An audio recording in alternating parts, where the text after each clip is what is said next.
Okay, yeah, thank you very much, Carlo. And yeah, of course, thanks to all the organizers for inviting me to speak and for organizing the conference. I guess there is one advantage for me that the conference is online, so I can also take part, despite not being in Italy. So my talk is about p-adic heights on Jacobians curves, but because I'm quite interested actually in explicit methods, so I'm also interested in being able to compute things. I have to somewhat do the unsatisfactory thing of restricting to a very special case in this talk, so namely that of genus 2 curves. Yeah, so I'm not going to assume any familiarity with the theories of p-adic heights. I'll try to give a couple of reasons why it might be interesting to be able to compute these functions. And also to sort of build up a little bit of intuition, I'm going to start by reviewing some well-known facts about real heights, and only afterwards we'll see, we'll look at p-adic analogs.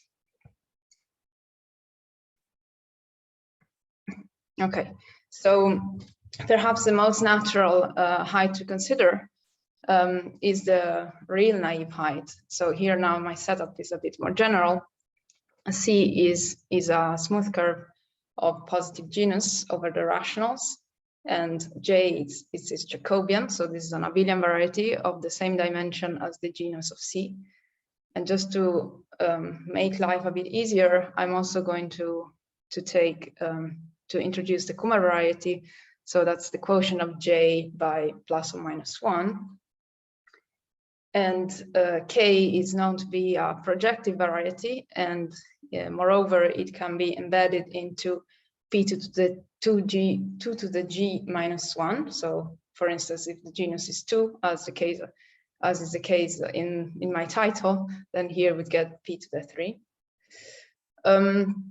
So suppose that I have an explicit embedding over Q, and that this allows me to write down a map from J of Q to p to the 2g minus 1, Q factoring through the Kummer variety. Then I have a natural way of mapping a point in the Jacobian to a point in some projective space. But in projective space, there is a sort of a natural, sort of quite an obvious way to measure the arithmetic complexity of a point.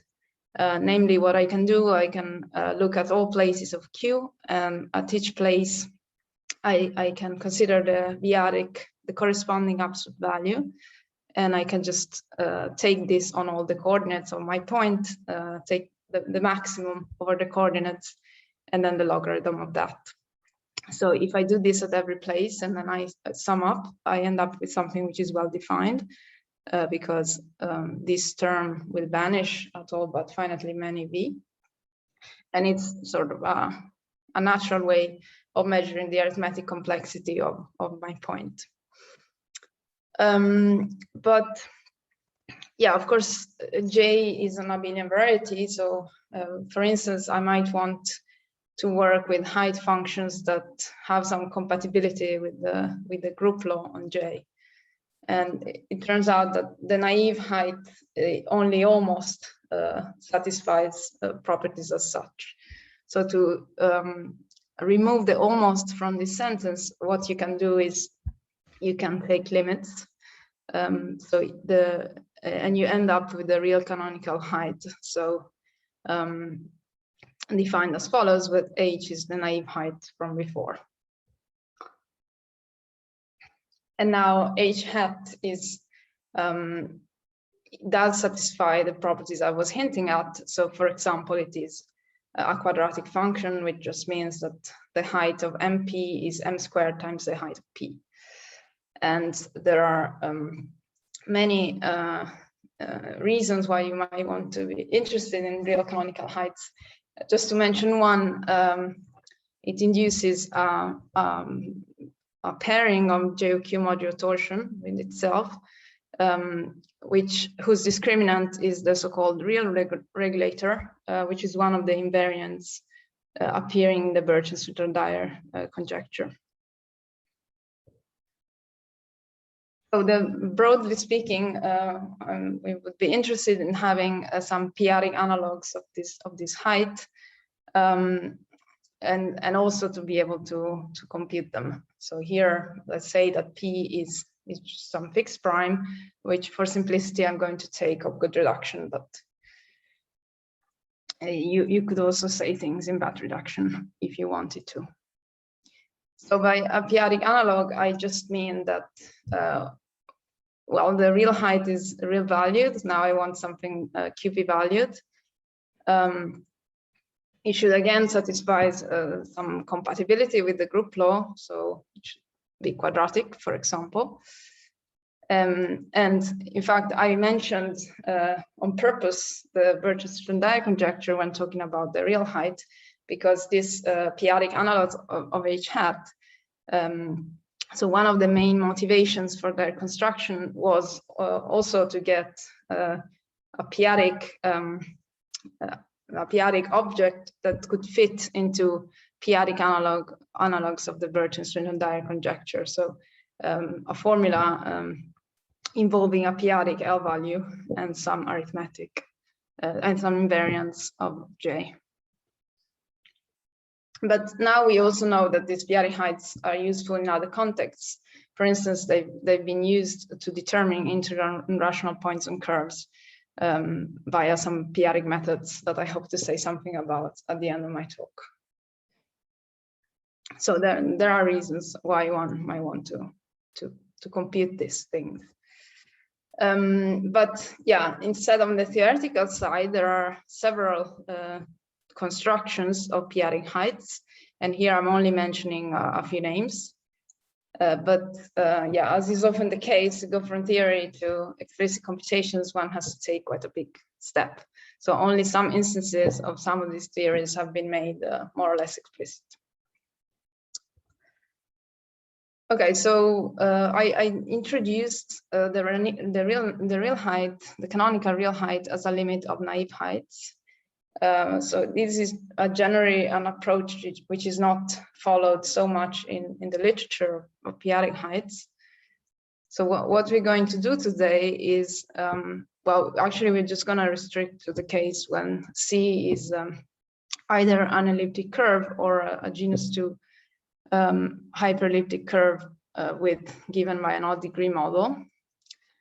And what we're going to do is we're going to try and mimic a different construction of the real canonical height in the p-adic world. So namely, the real canonical height has a decomposition as a sum of so-called Néron functions or canonical local heights. So what does this mean? Well, so H hat is a function from J of Q to R. So it's a function on global points. But if you remember, I defined it as a limit of naive heights, and the naive heights themselves already had this decomposition as a sum over all places of the value of some function.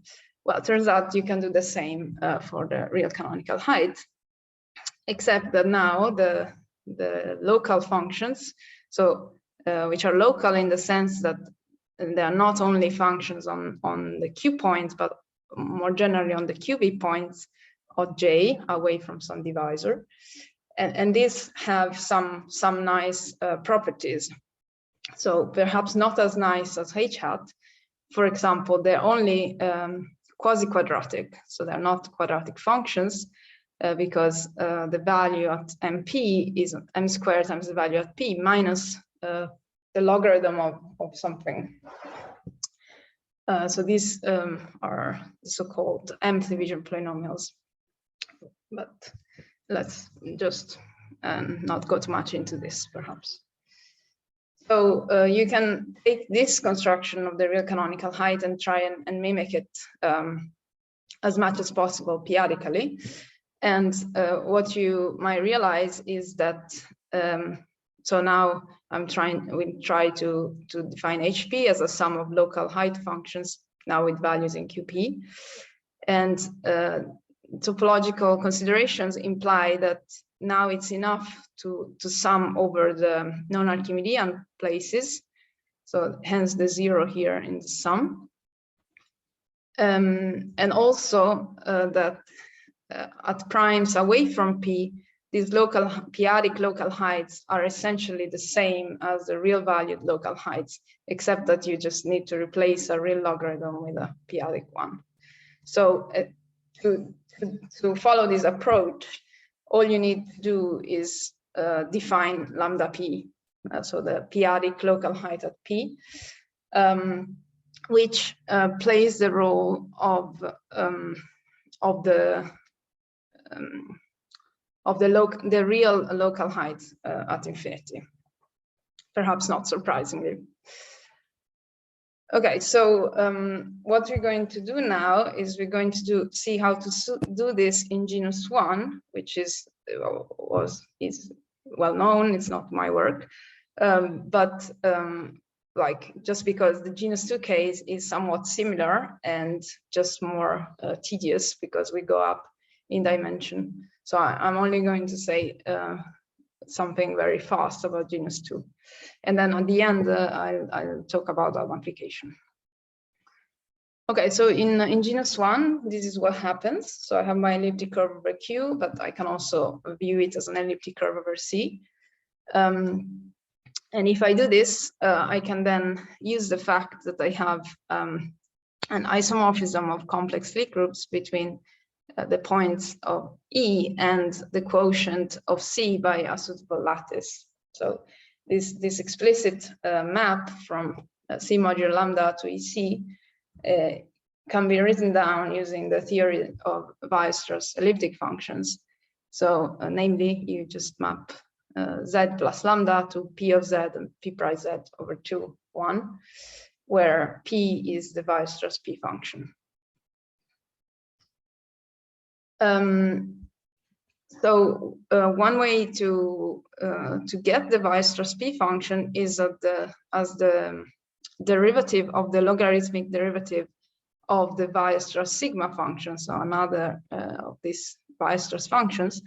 But the Weierstrass sigma function is not, unlike P, a function on the elliptic curve. So it's not periodic with respect to lambda. But what it is a theta function. So it's if you try to evaluate it on Z plus an element in lambda, you won't just get sigma of Z, which you would if sigma were a function on the elliptic curve, but you get that times some exponential factor. And you can probably guess that once I take logarithm and derivatives, this will lead to a function which is invariant under translation by lambda. So if you know a little bit about these functions, you may remember that, or like you may see from this formula, that now if I take sigma of Z mz divided by sigma Z to the m squared, I end up with something which is periodic with respect to lambda. And in fact, that's this phi m I've been talking about before. So that lambda infinity hat is in fact defined in terms of the Weierstrass sigma function. So that means that if we want to get now our lambda p, so the p-adic local height at P, what we need to do is we need a p-adic valued function that has similar properties to the Weierstrass sigma function. So we need a p-adic analog of the Weierstrass sigma function. So how do we get that in the first place? Well, so over C, so we used this uniformization theorem. So we used that we had this lattice, and E of C was just isomorphic to C modulo this lattice. And we don't have this in the p-adic world in general. So to remedy the situation, what you can do is you can just say, well, instead of looking at the whole elliptic curve, let's first just look at a neighborhood of the identity, so the formal group, and try to construct some function there, and then extend it everywhere on EQP using the fact that the QP points in the former group have finite index in the QP points of E. And remember, we are trying to build up some functions that have this quasi-quadraticity, satisfies this sort of quasi-quadraticity condition. So there may be a natural way of extending things outside of the formal group using this. And the reason why it makes sense to work on the formal group is that there everything is easy, because you just have a parameter and you can try to expand things in terms of this parameter, and you're basically working over Laurent series rings. So this is essentially what you do. So you start off with the differential equation satisfied by the Weierstrass sigma function, and you translate it into a differential equation satisfied on the formal group. So first of all, well, the formal group is on the elliptic curve is a one parameter formal group, and explicitly you can take this as a local parameter. Now P, yeah, it's Weierstrass P function, but all it is the x coordinate of a point. So you can expand the x coordinate in T, and you end up with some Laurent series with coefficients in ZP. Then, so the left-hand side we're done with. Now we move on to the right-hand side. We have a differential operator d over dz. It turns out the most reasonable thing you can do is you can take the differential operator with respect to a parameter for the additive group. And then finally, the only thing that you need to change is the logarithm. Now we need the p-adic logarithm. But other than that, we've built a differential equation on the formal group that makes sense. And as a matter of fact, you can solve it. And of course, to get uniqueness of a solution, you'd better put some constraints. But if you put reasonable constraints, then you get uniqueness, a unique solution. So a p-adic sigma function. Okay, so that's good. You may notice that I have a superscript 0 here. And the reason for this is that there isn't a unique p-adic sigma function. And why is it so? Well, choosing p of t here, so we made a choice of x function on our elliptic curve, and it was somewhat arbitrary. You can also slightly vary your differential equation and look at this. So here I'm adding some constant in QP on the left-hand side. And if you do this, you end up again with some function that has the right properties. Adding a constant here doesn't alter the properties that you want from this function. So the upshot is that you end up with many, for any choice of C, you end up with a p-adic sigma function, and hence with a local height at P that fits into a global p-adic height. All right, so of course, depending on what you're interested in, you may take one local height or another. So for some applications, any choice is good, more or less. But for others, I mentioned earlier the p-adic BSD conjectures. Of course, if we're looking at an exact formula, there should only be one p-adic height that fits into that. So if, which one is it? Well, Mazur and Tate proved that if E has ordinary reduction, then there is a unique choice of C for which the resulting sigma function has coefficients which are p-adically integral and not just in QP. And indeed, this is the one that gives you the right height for p-adic BSD.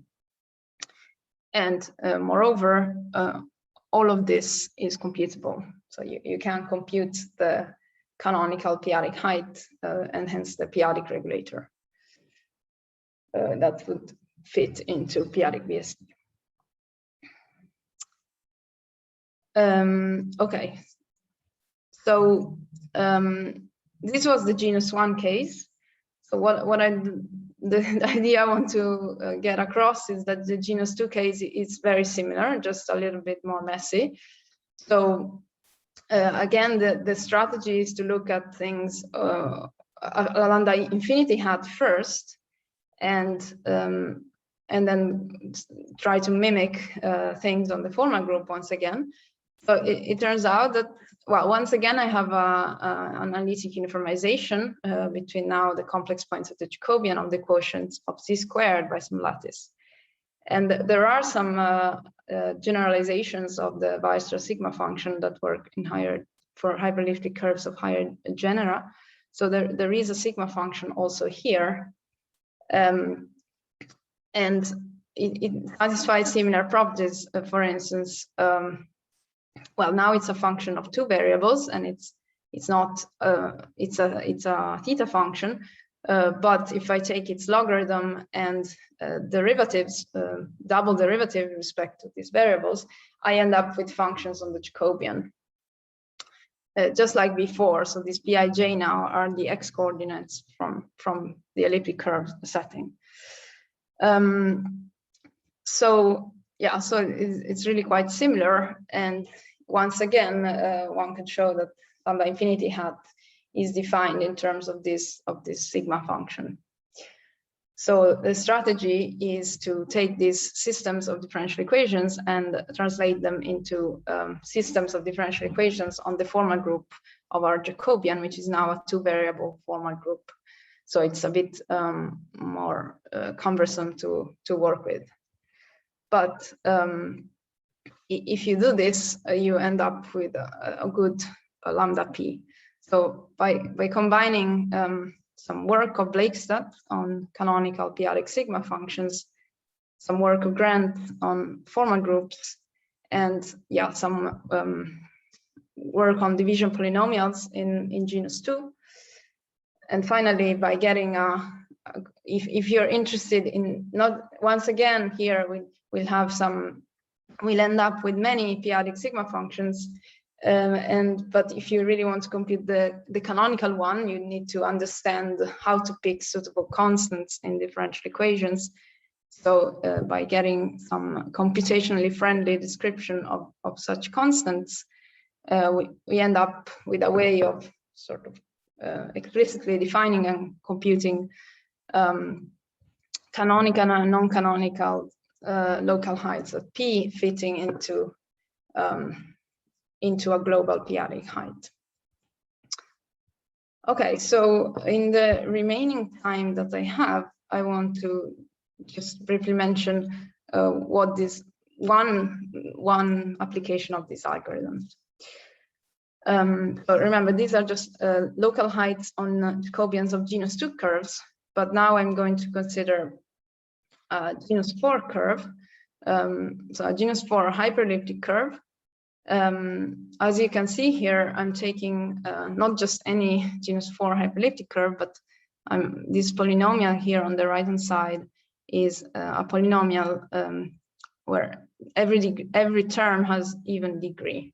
And because of this special form of this polynomial, we can explicitly write down maps to genus 2 hyperelliptic curves.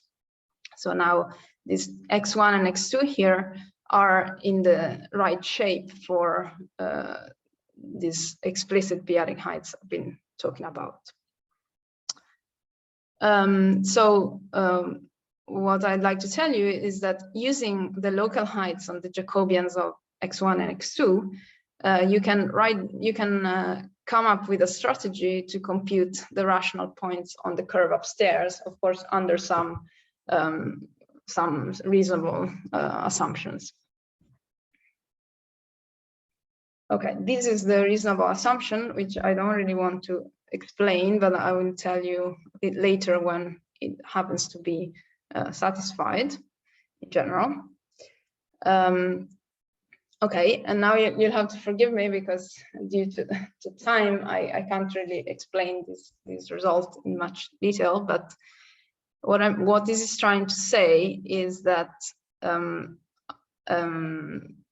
under this hypothesis, which I'll say more later, you can write down a locally analytic function from the QP rational points of x to QP. So X, remember, was our genus for hyperelliptic curves.